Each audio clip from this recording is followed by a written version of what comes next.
창세기 32장 1절로 12절 말씀 우리 교독하겠습니다. 오늘 금요 기도의 말씀은 400명이 주는 혼란이라는 제목으로 은혜 받기를 원합니다. 이 말씀은 야곱이 이제 고향으로 돌아가는 길목에서 경험한 일들입니다. 이제 고향이 가까웠습니다. 에서가 있는 곳이 가까워지고 있는데 가는 길에 하나님의 사자들이 그를 만났다. 하나님의 사자들을 만났는데 사자들을 만나면서 야곱이 한 가지 큰 힘을 얻습니다. 마하나임이라는 은혜를 받습니다. 이것은 이건 내가 혼자가 아니구나. 이 길은 나 혼자가 아니고 하나님의 군대가 나와 함께 하시는구나 라는 것을 이제 야곱이 깨달았습니다. 그러니까 지금부터 내 길에는 나 혼자가 아니고 하나님의 군대가 나와 함께 하시는 것이구나 하는 확신이 생겼습니다. 그래서 확신이 생겨서 이제 길을 가면서 이제 형 에서가 있는 그 곳을 바라보게 되었습니다. 그래서 먼저 사자들을 보내서 극진하게 자기가 오고 있다고 하는 것을 말하면서 5절 말씀에 내가 주께 은혜 받기를 원하나이다 하라. 은혜 받기를 원하나이다. 그렇게 간곡하게 요청을 한 거죠. 봐주시기를 바랍니다 라고 그렇게 이제 사자를 보내가지고 에서에게 자기의 뜻을 전달하고 자기가 오고 있음을 알렸는데 반응이 보고가 오기를 6절 말씀에 에서가 400명을 거느리고 주인을 만나러 오고 있습니다 라는 보고를 들었습니다. 이 400명의 사람들은 장정이겠죠. 사병이겠죠. 이 400명은 에서에게 길들여진 사람들이고 에서의 명령에 따를 수 있는 사람들이에요. 이 400명이라는 소리를 듣고 7절 말씀에 야곱이 심히 두렵고 답답하였다라고 했어요. 심히 두렵고 답답하였다. 자, 400명이 온다는 소리가 야곱한테는 굉장히 혼란스러웠습니다. 왜 400명을 데리고 올까? 10중 8구는 나를 공격하러 올 텐데 걱정이 앞을 가렸어요. 그래서 야곱이 기도하는 내용에서 볼 수 있는 것처럼 11절 말씀에 그가 와서 내 처자를 칠까 겁이 납니다. 분명히 이 400명은 옛날 22년 전에 형이 나한테 받았던 배신감, 속임에 대해서 원수를 갚으려고 할 텐데 라고 하는 생각이 들었습니다. 그런데 이 400명에 대해서 야곱이 대안이 없는 거예요. 특별한 대책이 없습니다. 400명을 이길 계획이 없는 거예요. 400명을 이길 계획이 없어요. 아니 계획을 세울 수가 없어요. 야곱은. 그러니까 이 야곱이 우선적으로 하는 말이 재산과 생명을 보호하는 조치를 취합니다. 그래서 자기 가족과 또 재산을 두 때로 나눴다라고 그렇게 이야기해요. 두 때로 나눠가지고 전략은 그것입니다. 7절 8절 한 때를 치면 한 때 살고 한 때 이쪽 치면 이쪽은 도망가고 이쪽 치면 이쪽은 도망가고 하는 그런 작전으로 그가 세웠습니다. 그런데 여기에서 야곱이 깜빡한 것이 하나 있습니다. 그건 뭡니까?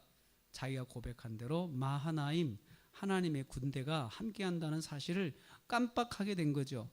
여러분 깜빡하게 된 계기가 뭐예요? 400명이라고 하는 그 사람이 온다고 하는 그 사실 하나가 야곱을 압도해버렸어요. 현실적인 그런 문제가 야곱을 압도했어요.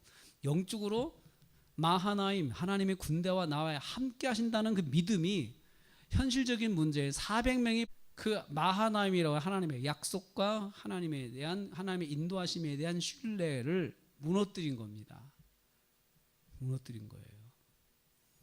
그래서 당장에 어떤 방식이 나오게 되냐면 인간적인 방법이 동원이 되는 거예요. 그러니까 인간적인 방법이 우리도 보게 돼요.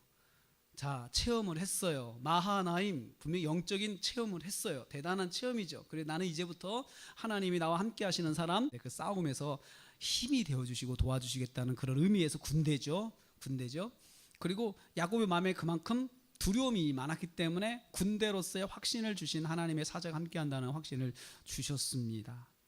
자, 이 확신을 가지고 갔는데 갑자기 형이 400이라고 하는 군대를 데리고 400명이라는 사람 데리고 온다고 하니까 갑자기 캄캄해진 거예요.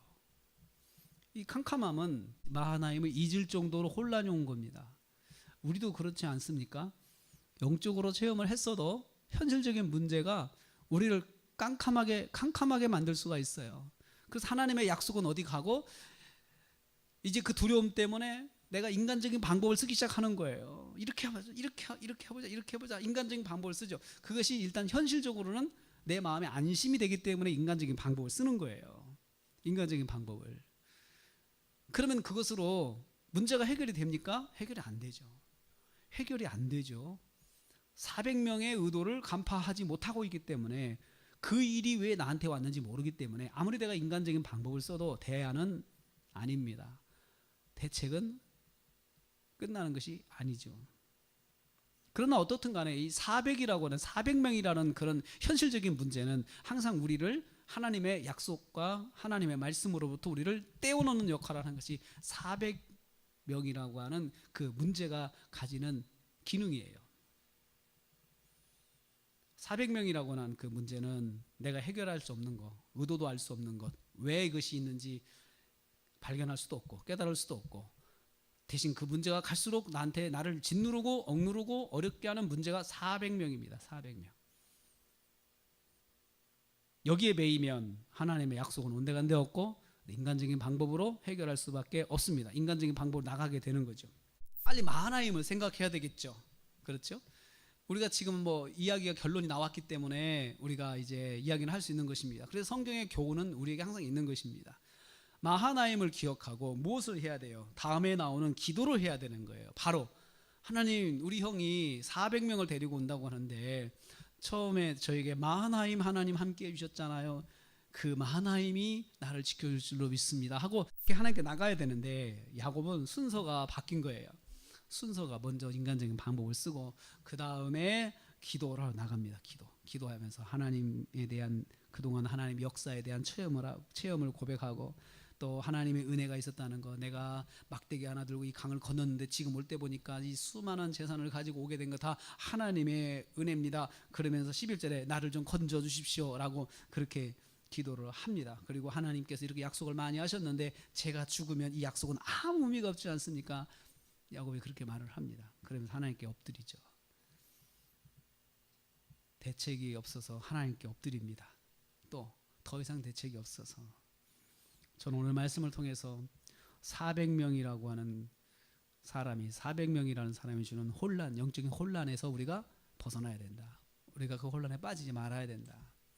400명은 생각지도 않게 등장한 새로운 문제, 그리고 내가 감당할 수 없는 문제, 해결이 안 되는 문제, 그런데 그것은 시간이 갈수록 나를 압박하고 이것을 통해서 내가 죽을 수도 있다고 하는 그런 위협이 되는 것은 분명히 알고 있는 문제. 그때 우리가 정신을 차려야 됩니다. 아, 나에게는 마하나임이 있지. 야곱에게 그것이 요구되었습니다. 오늘 저녁에 저와 여러분은 400이라는 문제를 만약에 떠안게 되었을 때 주님, 제가 하나님의 약속의 말씀을 붙잡게 하옵소서. 마하나임의 약속의 말씀을 붙잡게 하여 주옵소서. 그리고 하나님께 나가서 하나님을 의지하게 하옵소서. 뒤에 하나님 저를 살려주십시오, 저를 건져주십시오, 그렇게 말한 것처럼 우리도 하나님만 바라보고 그렇게 하게 하옵소서. 인간적인 방법으로 일시에 어떤 위로를 받으려고 하지 말고 하나님께 나가는 저희들이 되게 하옵소서. 제가 되게 하옵소서. 하나님께 맡기고 하나님께 엎드리는 제가 되게 하옵소서. 우리 나라의 문제 하나님께 엎드려 나가서 기도하는 제가 되게 하옵소서. 하나님께 나가서 기도하게 하옵소서. 하나님이 인도하여 주시옵소서. 하나님 우리를 건져내 주시옵소서. 이렇게 기도하는 저와 여러분, 엎드려서 하나님과의 관계가 우선순위가 바뀌지 않고 하나님을 의지하는 저와 여러분 되시기를 주님의 이름으로 축복합니다.